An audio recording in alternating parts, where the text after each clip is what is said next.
Good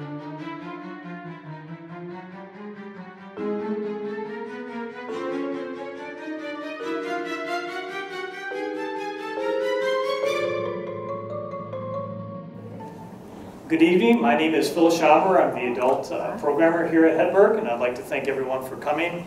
I'm excited to be able to introduce our presenter tonight, Chad Lewis.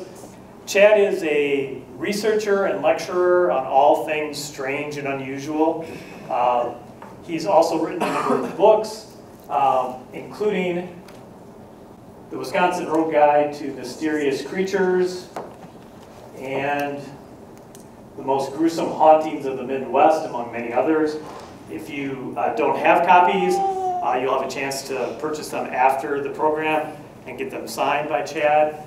Chad has spent more than 20 years traveling the globe looking for unique and bizarre stories. His research has taken him to Transylvania, Scotland, Costa Rica, Belize, among other international locations. But he's here tonight to talk about the most haunted locations in our very own state of Wisconsin. Would you please welcome Chad Lewis.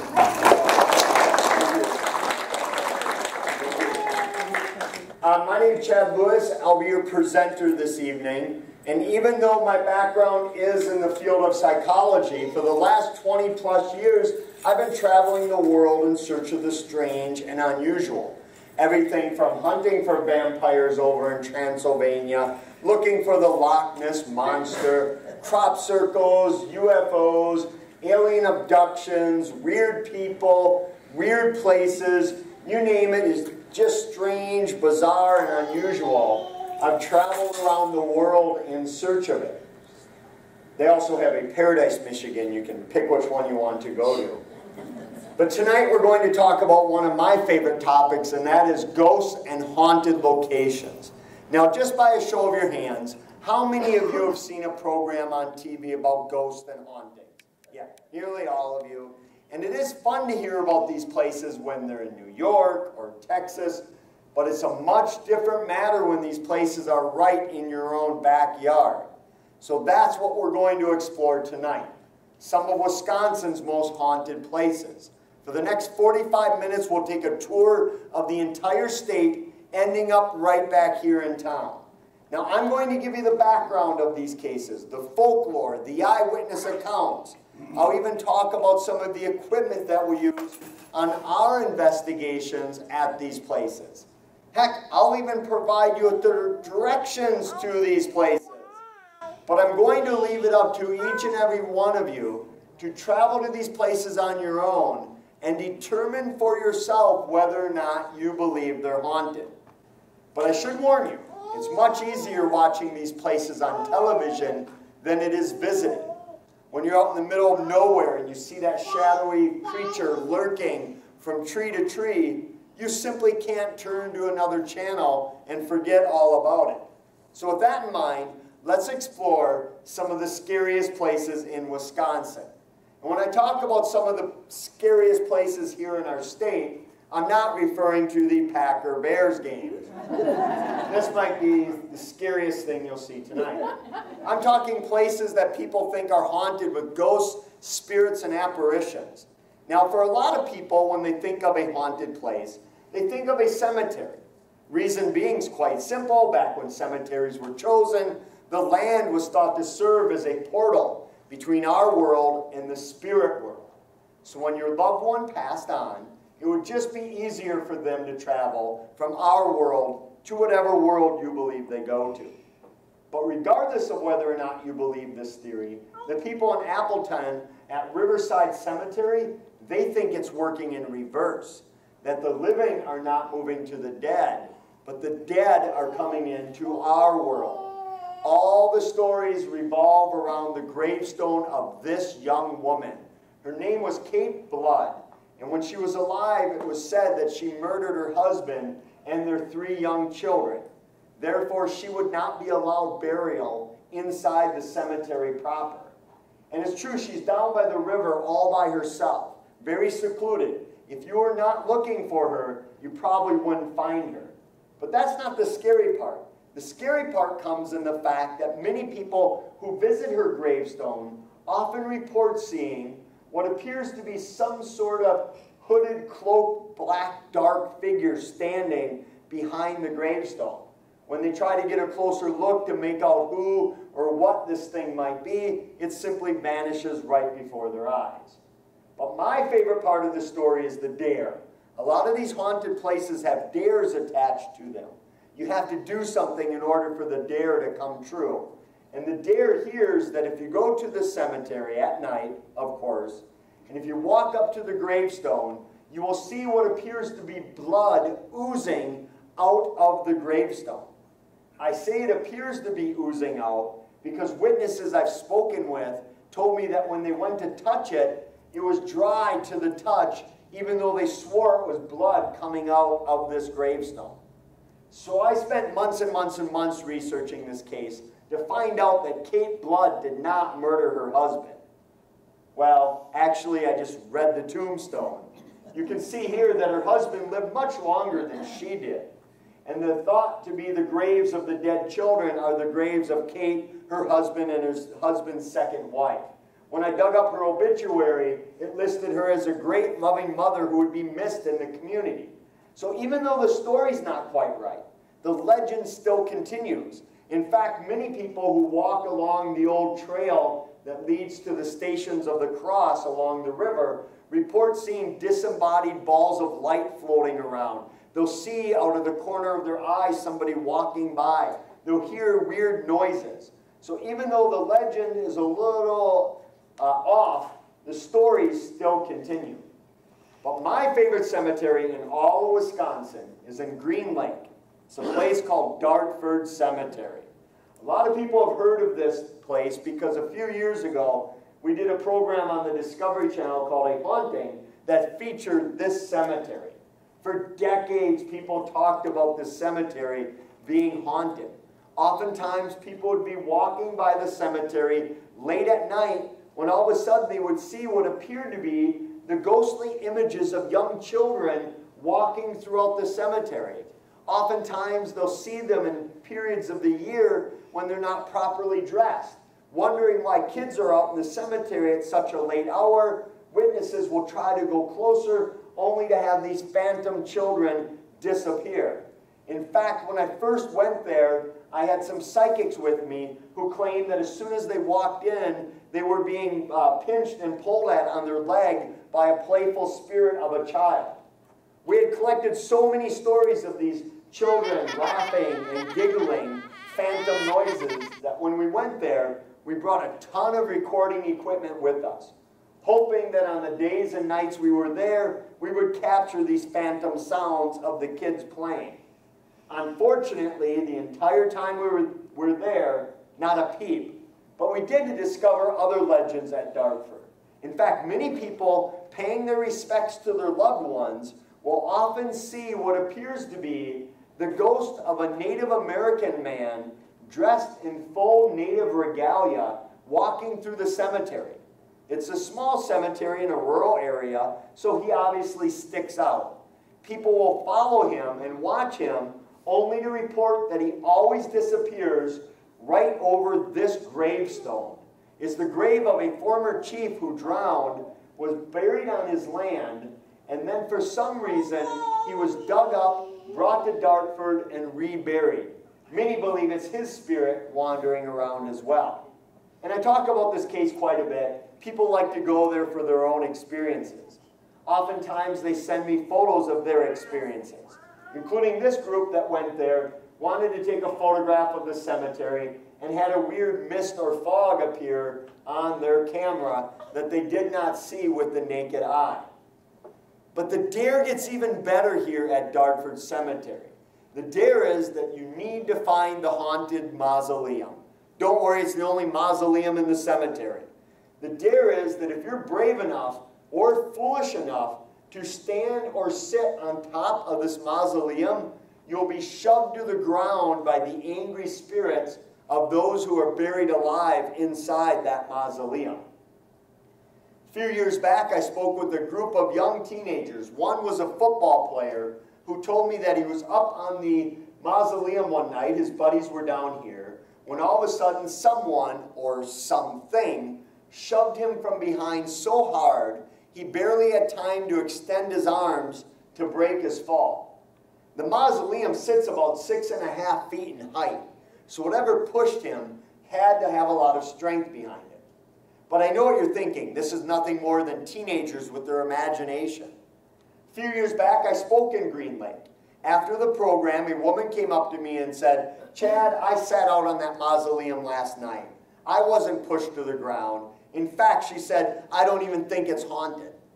I was relieved because this woman was out in her 70s, out there looking to get shoved to the ground by angry spirits.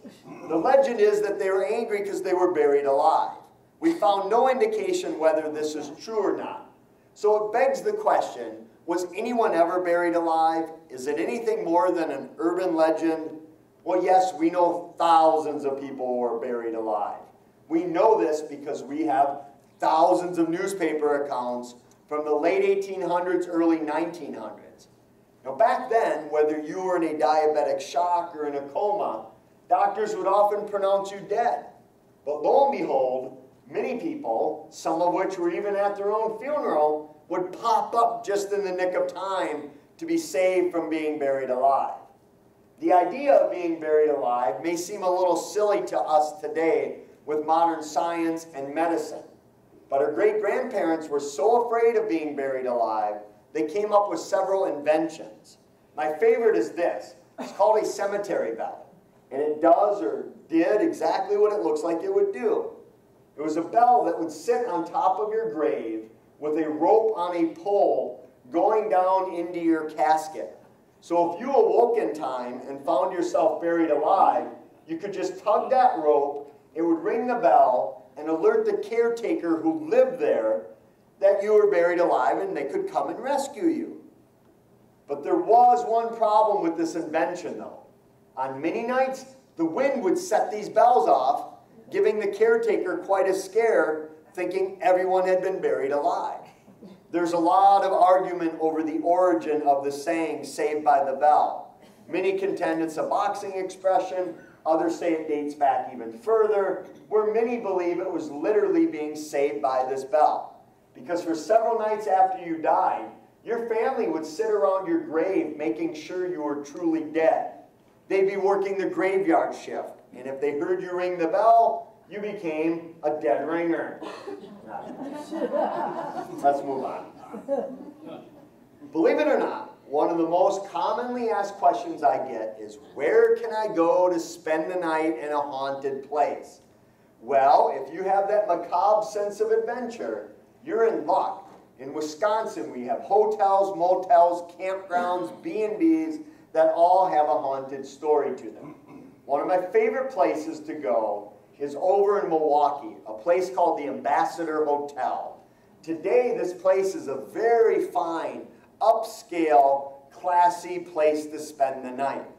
But back in the 80s, it was a cesspool. They rented rooms out to drug dealers, prostitutes, pimps, criminals. They even rented rooms out to serial killers. Dahmer himself stayed there on many occasions.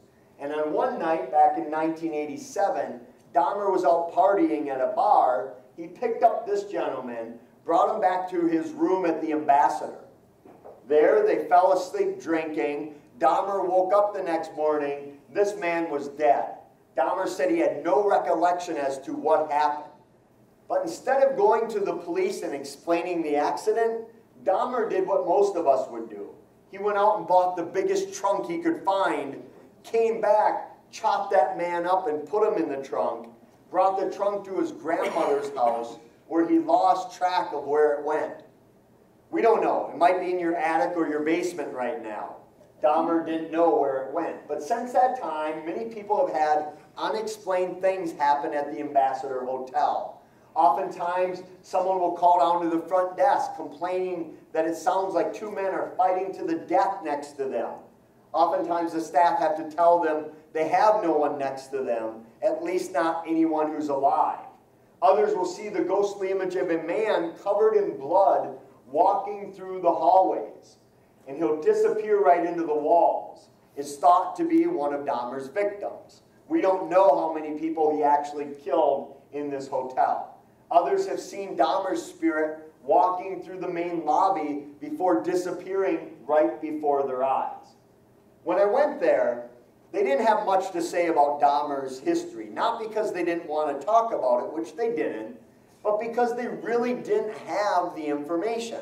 It was under brand new management, and you can imagine when you're renting rooms out to drug dealers and serial killers, record keeping's not the best of your abilities. So we don't actually know what room Dahmer stayed in. And even if we did, the place has been renovated so many times that it's probably a different room today. So my advice to you is every time you stay there, pick a new room, thereby increasing your chances of staying where Dahmer stayed so many years ago. Just down the road from here is a great place with a great dare. It's outside of Evansville. It's called Weary Road. Legend is that Old Man Weary murdered a bunch of his children, or some variation of that story. The townsfolk may or may not burn down his house, and he died, and now he haunts this old stretch of road where his farmstead used to be. Many people driving down this small stretch of road will be overcome with the sense that they shouldn't be there, almost as though it's a zone of fear. And judging by the amount of graffiti you see here, it's heavily visited by younger teenagers. So the story is that if you go out here, Old Man Weary will chase you. People have seen weird things, little creatures in the trees and the like. It is said that Old Man Weary will chase you coming up from under the small bridge. The dare is that if you park your car on the bridge and turn it off, when you go to turn it back on, you will not be able to start it up, and Old Man Weary will come running after you until you can get out of that area. Everyone who's ever seen Old Man Weary has told me he's approached from behind, chasing them. Very rare is it that Old Man Weary will come up from the front. I just recently spoke to a woman who was out at Weary Road many years ago with her friends, and as soon as they got out on the road, they felt like they shouldn't be there. And a huge fog started to roll in over the road. And as they sat there by the bridge debating whether they should get the heck out of there, they noticed right off on the side of the road this giant creature.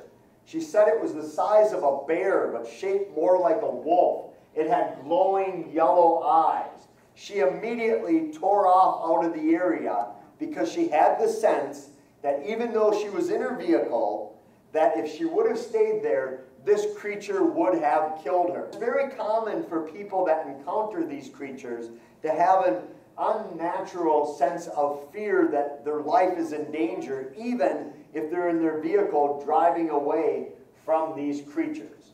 But I'll leave it up to you to go to Weary Road and see if this creature will attack you. Probably not. Maybe not. 50-50? Let me know. Anyone here from Stevens Point?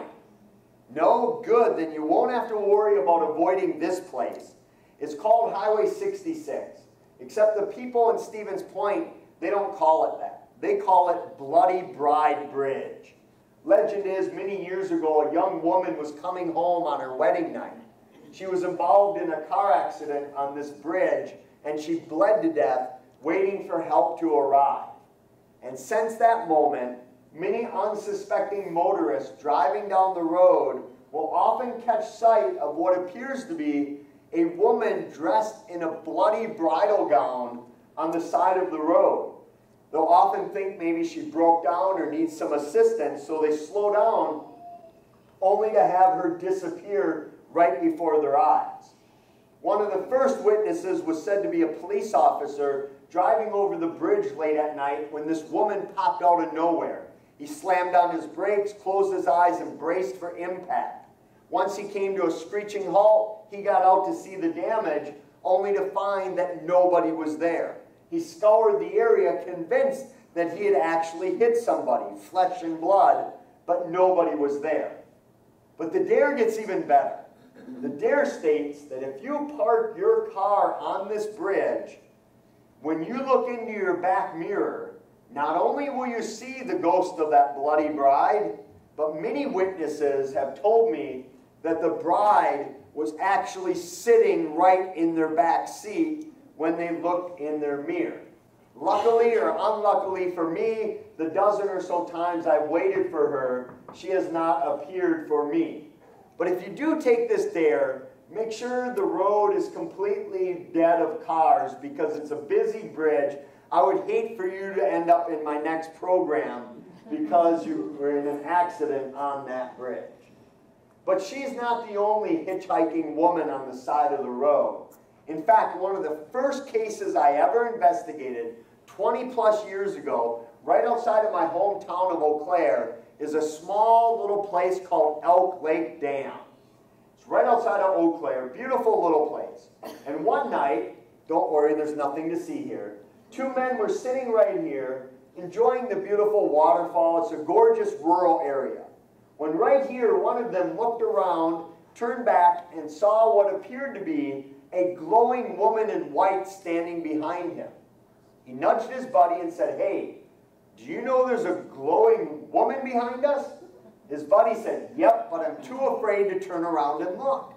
About a half hour went by. They finally got the collective courage to turn around and look. The woman was gone. So were the two men. They hightailed it out of there as fast as they could. One of them was so frightened he refused to bring us back to this location. But the other one agreed to bring me back. At the time, I was a UW Stout student, and one of my cohorts in the psychology program was a young man named Aaron. He believed he was psychic. He could pick up on these spirits. So I brought him along, and while we were there, Aaron and I wanted to take a photograph of one another, right where the two men would have been sitting that evening. But you can see here his camera would not work. Worked later, worked before, but it would not snap a photo. I snapped a photo, and when the film came back when people actually used film, we noticed this weird mist or fog that wasn't visible to the naked eye, at least not when I snapped the photo. So I started talking about this case, and after a program, a gentleman came up to me and told me that he lived out in this area in the 1970s. He recalled there was a murder out there, but that's all he could remember. So I started flipping through my local newspaper in the year 1970 through 1970, day by day, looking for a murder. Unfortunately, by the time I reached 1974, I realized the man was right. There was a murder of a person out there, but not just any nameless, faceless person. This person. Her name was Mary. She was hitchhiking from Minneapolis to Chicago. Last seen being picked up on the side of the road by this gentleman, who was last seen kicking leaves and snow and dirt over something on the side of the road. The rural neighborhood thought it was suspicious. They called the police. By the time the police got there, the man was gone. The body of Mary was on the ground. She had been stabbed to death. And even though they had a witness description of the man, he was never captured, and the case went unsolved. Well, now I decided to go back. If this place was haunted, maybe it was haunted by this young Mary. I brought Aaron the psychic with me. He wanted me to take a photograph of this pillar, which I did. I took dozens that night. This was the only one out of the ordinary that came back with something on it. It was also here we heard the strange sound of what appeared to be a woman screaming, but it didn't quite sound human, but it wasn't machine-like either, and of course it didn't record on any of our audio recorders. But as we were leaving, Aaron believed that the spirit of this woman was going to try to follow us back to the university. So he snapped one last photograph, and I'll let you decide whether or not she was trying to follow us back, because when the film came back, this is what appeared on the film. Many people have seen shapes and shadows and the light on this film. But the good news is that so many people have gone here to see the ghost of Mary. So many media outlets have covered this story that the Dunn County Sheriff's Department reopened the case into the murder of young Mary. They even dug up her grave looking for DNA evidence, which they did not find. But keep in mind, this was only 44 years ago. The killer was never apprehended. I often wonder if he's ever come to one of my lectures and seen his grisly deeds on the screen. So you may want to see who you're seated next to tonight, and maybe we could solve this case and give this young woman some rest. I love cases like this because not only do you get a haunted story here, you get a bonus as well, and you'll see what I mean. This is a place called Mary Dean.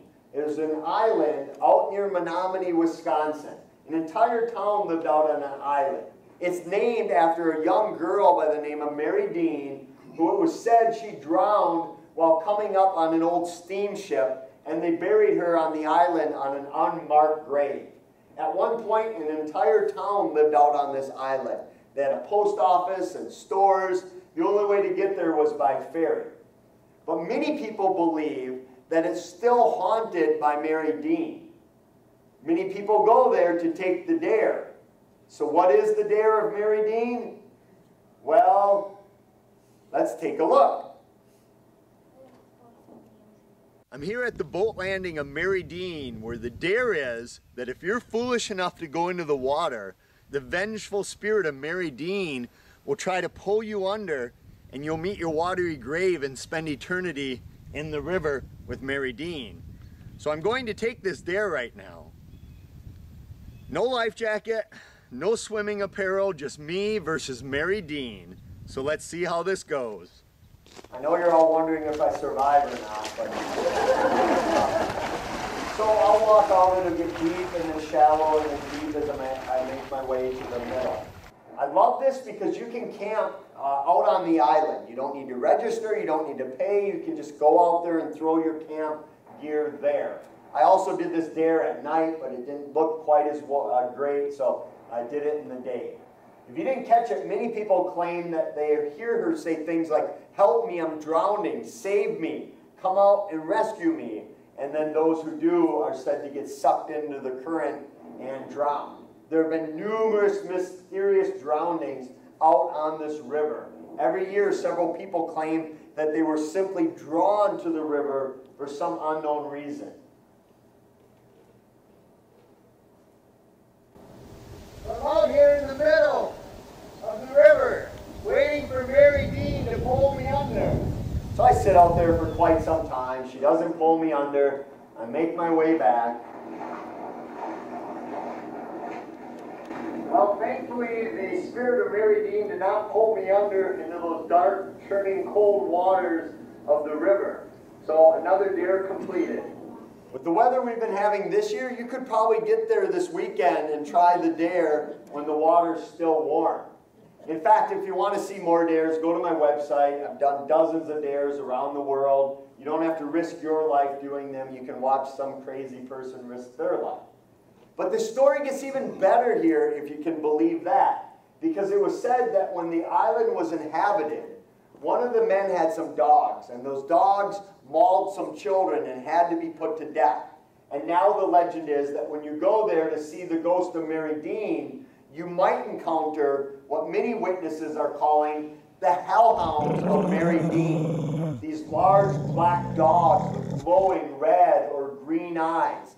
They've been reported throughout culture in nearly every country in the world. Many people believe that these are do the devil's bidding, that they are a harbinger of death, meaning that if you see a hellhound, much like seeing or hearing the Irish banshee, it means you or someone you know is going to die very shortly. But just to show you we're not the only weird people to believe in hellhounds, a few years back I was over in the country of Belize, going through their forests and their jungles there. Here I am looking for a diminutive creature that they call the Tata Duende, a creature, a protector of their jungle.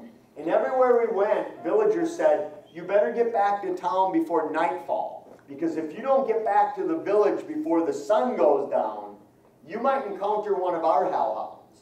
They called them Cadeos. And they believed that these creatures had supernatural powers, that they could take your sight, your hearing, or your life. And that if they connected with you, unless you could find a powerful shaman or a bush doctor, you'd be dead within a week of seeing these creatures. So being the researchers that we were, we made it a point to stay out past dark every night, and luckily I'm still here today. But back to the boat landing of Mary Dean. After a program I did one day, a gentleman came up to me. He was a big, burly biker guy. You know, the type of guy you wouldn't think would get spooked by anything. He told me him and his buddies took their motorcycles out here to see the ghost of Mary Dean. They had no idea about the hellhound stories. But as soon as they got there, he said they were surrounded by hellhounds. When I asked him why he thought they were hellhounds and not just wild dogs, he said 3 things stood out. 1, they had glowing red eyes. 2, they were nearly transparent. He could almost see right through them. And 3, no matter how fast they went on their motorcycles to get away, these creatures kept up with them. It wasn't until he went to kick one and his big biker boot went through it that they finally disappeared. He told me they did not quit driving until they hit the safety of Chippewa Falls, which is about 20 miles away. I didn't ask if they toured the Liney's Brewery after that, but they probably should have. But these seem to be portals where not only hauntings, but creatures seem to lurk. Another example of that is the aptly named Devil's Punchbowl, right outside of UW Stout in Wisconsin. For years, people have seen mysterious balls of light similar to these floating through the area, changing in size, shape, and color.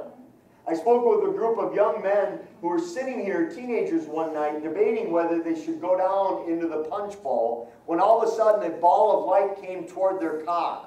They told me their ball of light actually entered inside their car. And I asked them, I said, well, what did you do when that ball of light came into your car? And these young guys all looked at me as though I was crazy. They said, we got out of the car. Pretty common response, but if you do get out, go down to the Punchbowl.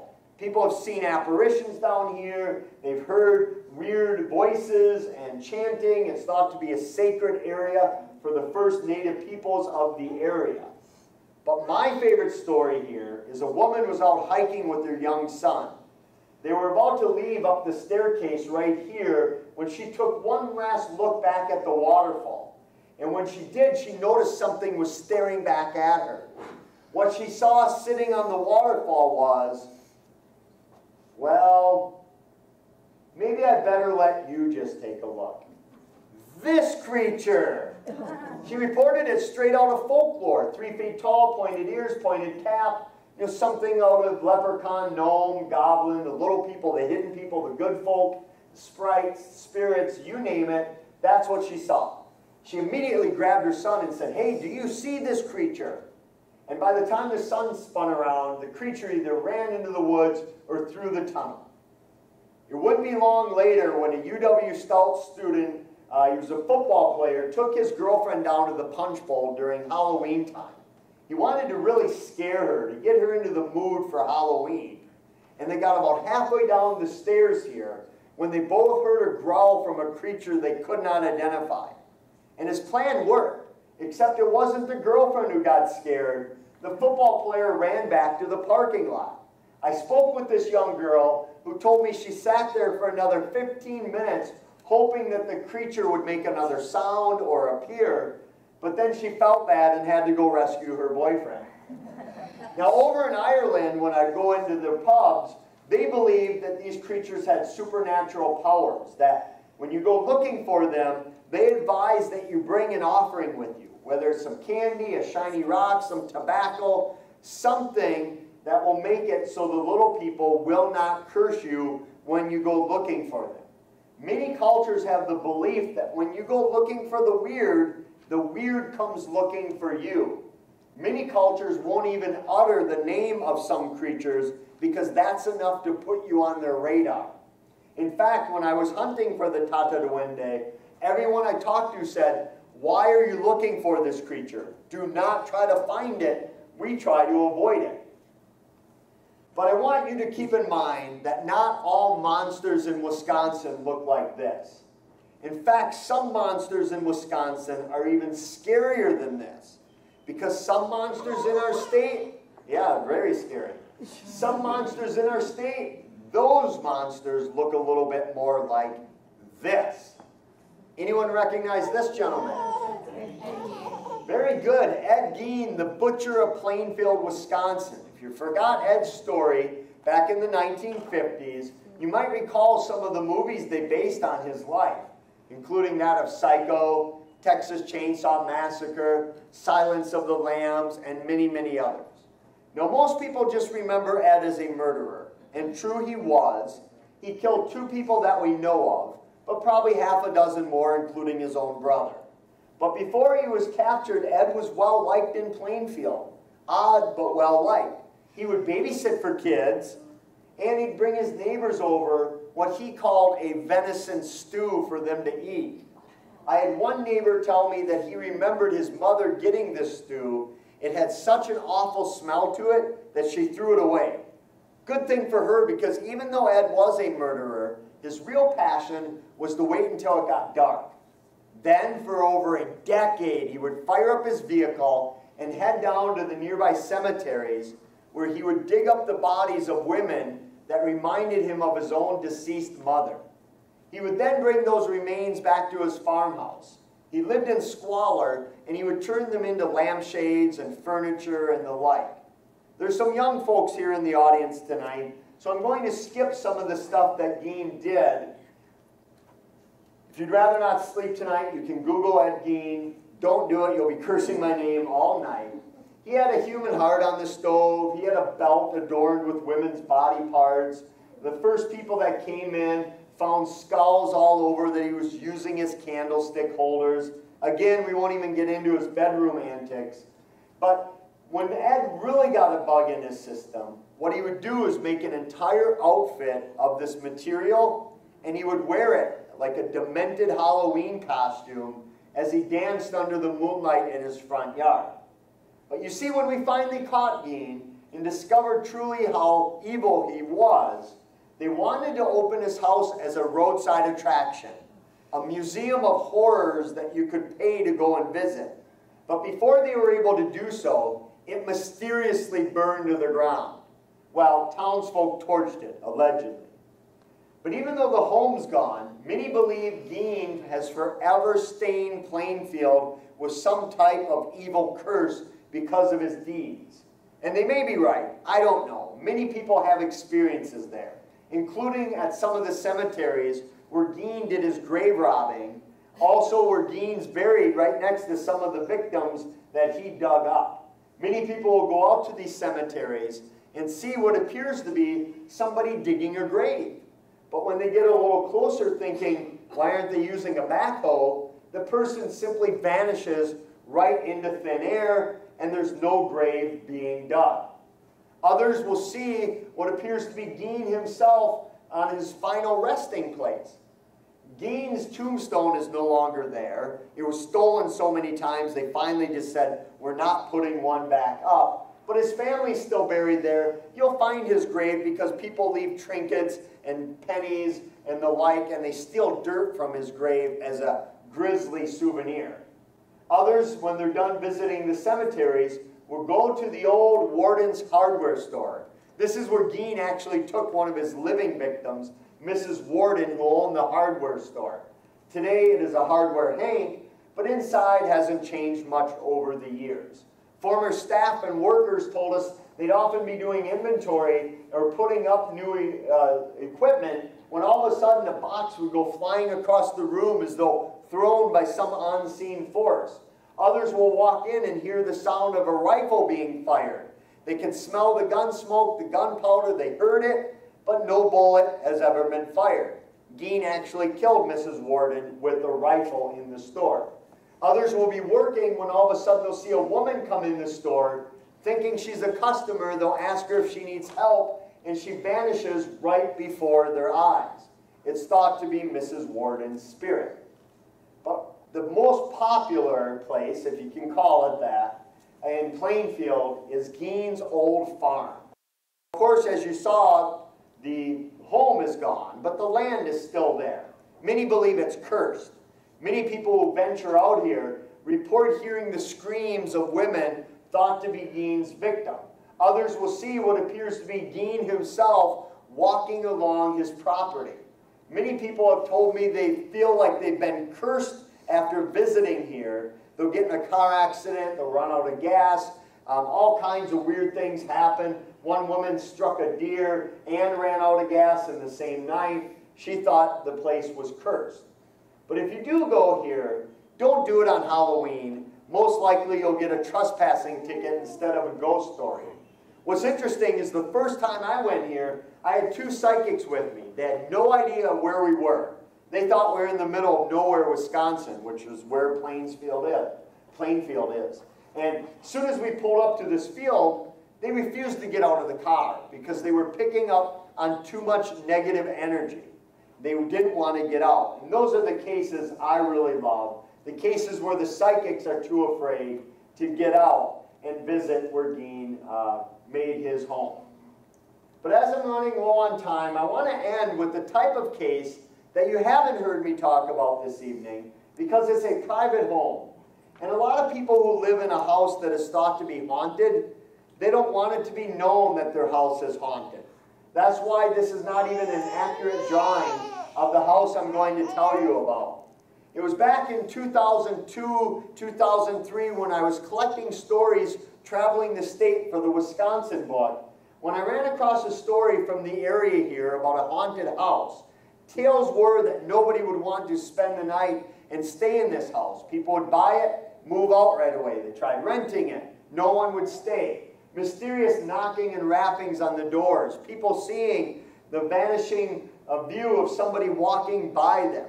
People seeing or hearing what appeared to be someone walking up and down the stairs at all times of the night, but nobody was ever there. Objects moving on their own, being rearranged. But here's the kicker. I'm not going to tell you where this house is here in the area, because later tonight, when all of you go home and put your head down on your pillows, I want you to ask yourself, how much do you know about the history of your house? And is it possible not only that you're living in a haunted house, but you might be living in the very same house that I'm talking about right now? So with that, I wanted to save the last 10 minutes or so that we have for any questions, comments, or stories that any of you might have. If you want more information, my website has more than you could ever possibly want or need. Was anyone around of a certain age that remembers the Gein stuff when it was happening? Yeah. Usually a few people. I've had many people tell me that they remember as a kid hearing the Gein story, and that's the first time their parents ever locked the front door when they captured Ed Gein. A woman last year in October stood up and recited "'Twas the Night Before Christmas" all about Ed Gein. It was creepy. She had learned it as a kid, and it stuck with her. And I'm glad I didn't record it because it was really scary. Yes, sir, you had a question or comment? Did Ed Gein, he never married, he never had kids, is that right? That's right. Are there any descendants that still live up in or near Plainfield, do you know?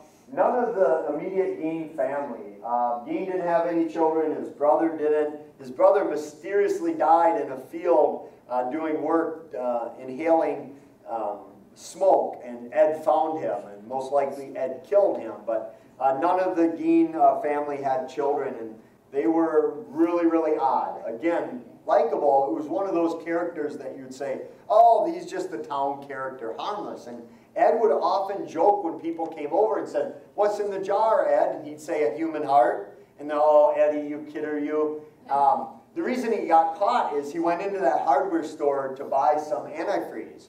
And Mrs. Warden and her son, who was a deputy sheriff, said, we're out. You'll have to come back tomorrow, Ed. And the next day was deer hunting, and the son went out deer hunting. And when he came back to the store, there was blood everywhere. The safe was kicked open. His mother was missing.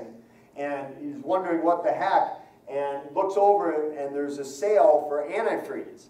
And the last sale was for antifreeze, and he remembered Gein was in there. And they rushed out, and unfortunately, they found his mother strung up in a barn, dressed out like a deer.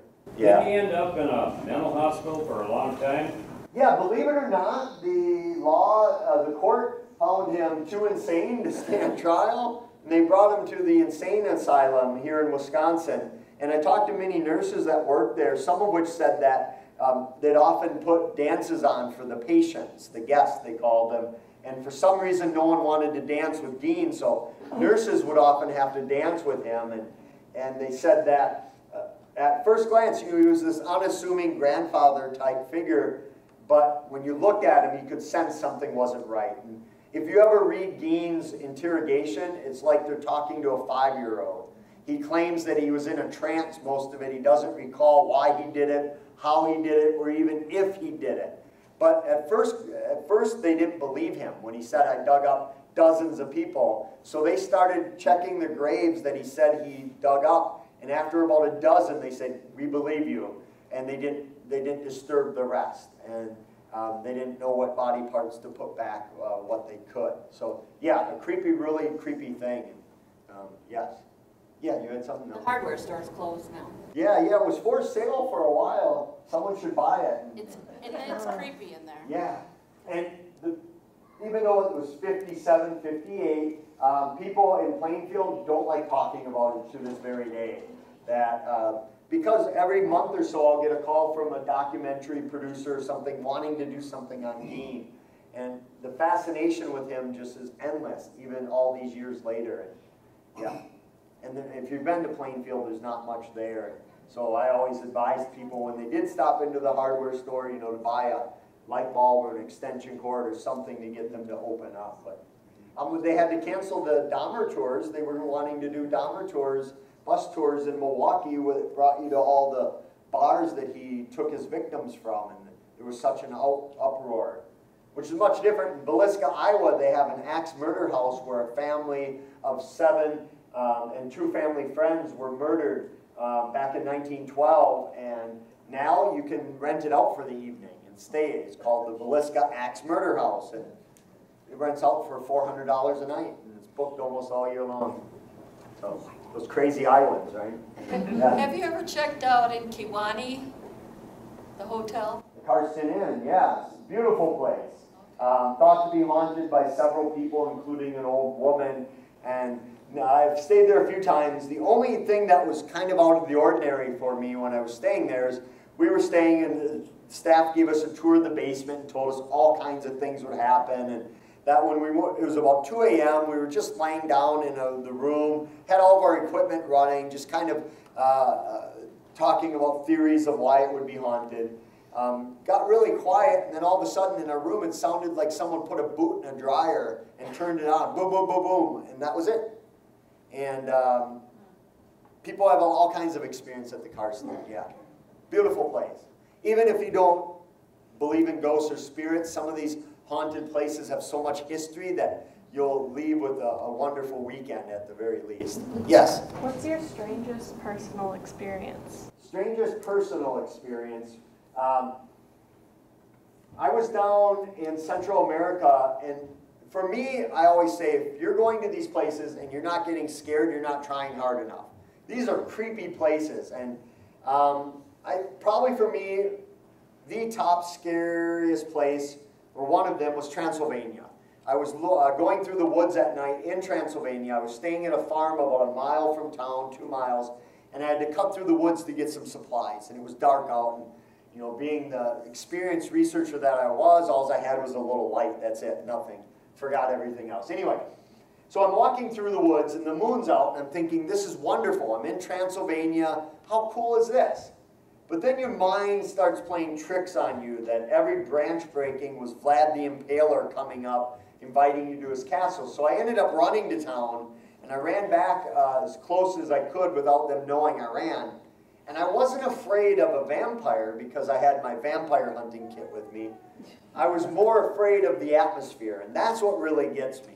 The creepiness, the what if, and it's just human nature to get spooked. If you don't believe in werewolves, you're just walking down Bray Road where the beast of Bray Road is thought to lurk, and there's cornfields everywhere, you're by yourself at midnight, your pace starts to quicken even if you're the most diehard skeptic in the world, just human nature. So those are the things that get me. But in terms of paranormal events, it's always subtle things, like capturing those weird mists on film, or psychics claiming they've been pushed or pinched when they were at places. But it's never anything that I would say 100% is paranormal.